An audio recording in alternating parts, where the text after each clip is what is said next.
Sudah waktunya kita mengikhlaskan. Bapak bukan lagi dengan mata seorang anak ayah. Maksudnya Adila udah ketemu, Pak? Perempuan tersebut ditemukan di hilir sungai. Saya ke sana. 2 bulan sudah berlalu sejak Adila dinyatakan hilang.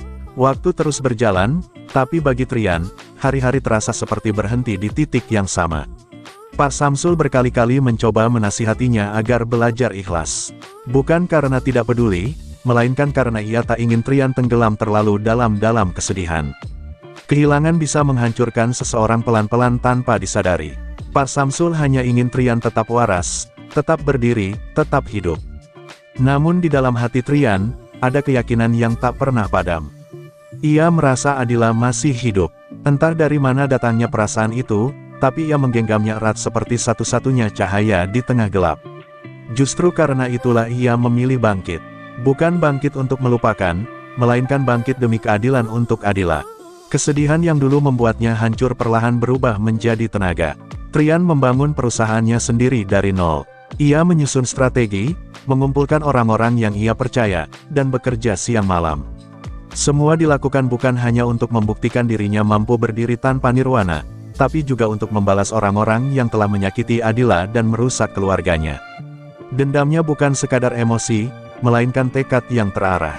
Nama Herlina masih menjadi bara di dadanya. Ia tahu bagaimana perempuan itu memengaruhi papanya hingga kebencian membutakan segalanya. Keluarganya retak, hubungan ayah dan anak rusak, dan semua bermula dari ambisi yang tak pernah puas. Trian tidak akan tinggal diam.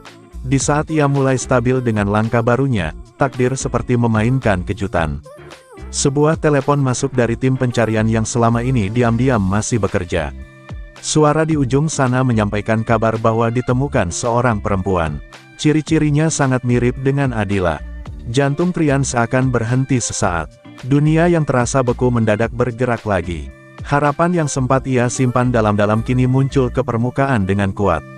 Ia memang tidak pernah benar-benar menyerah. Ia yakin Adila masih hidup, dan kabar itu seperti membenarkan seluruh keyakinannya. Meski begitu, semuanya masih harus dipastikan. Identitas perempuan itu belum sepenuhnya jelas.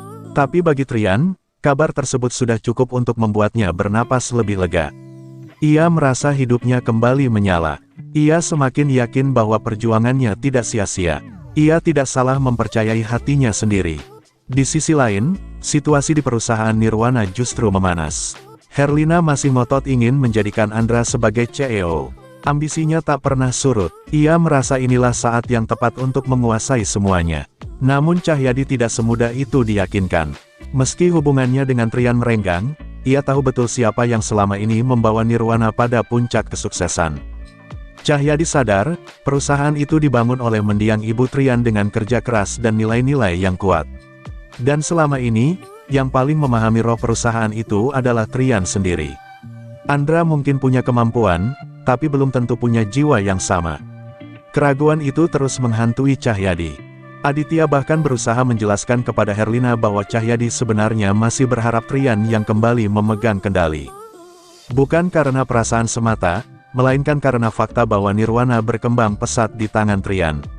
Namun wajah Herlina tetap sulit menerima kenyataan itu.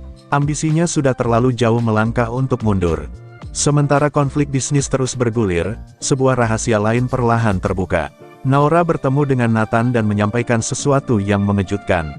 Reno ternyata masih hidup. Informasi itu bukan sekadar gosip, melainkan kabar yang cukup kuat untuk membuat Nathan bergerak lagi. Nathan yang selama ini mengira semuanya sudah selesai kini kembali menyusun langkah. Ia merasa ada urusan yang belum tuntas. Namun tanpa mereka sadari, Reno ternyata mendengar percakapan itu. Keberadaannya yang selama ini tersembunyi rupanya lebih dekat dari yang mereka kira. Semua benang kusut yang sempat terlihat terpisah kini perlahan saling terhubung. Trian dengan harapan barunya tentang Adila. Herlina dengan ambisinya menguasai Nirwana. Cahyadi yang diam-diam masih berharap pada putranya. Dan bayangan Reno yang ternyata belum benar-benar hilang dari permainan. Hidup seperti sedang menyiapkan babak baru yang lebih besar. Harapan, dendam, ambisi, dan rahasia berjalan berdampingan. Trian kini berdiri dengan keyakinan yang semakin kuat. Jika perempuan yang ditemukan itu benar Adila, maka ia akan memastikan semuanya dibayar lunas.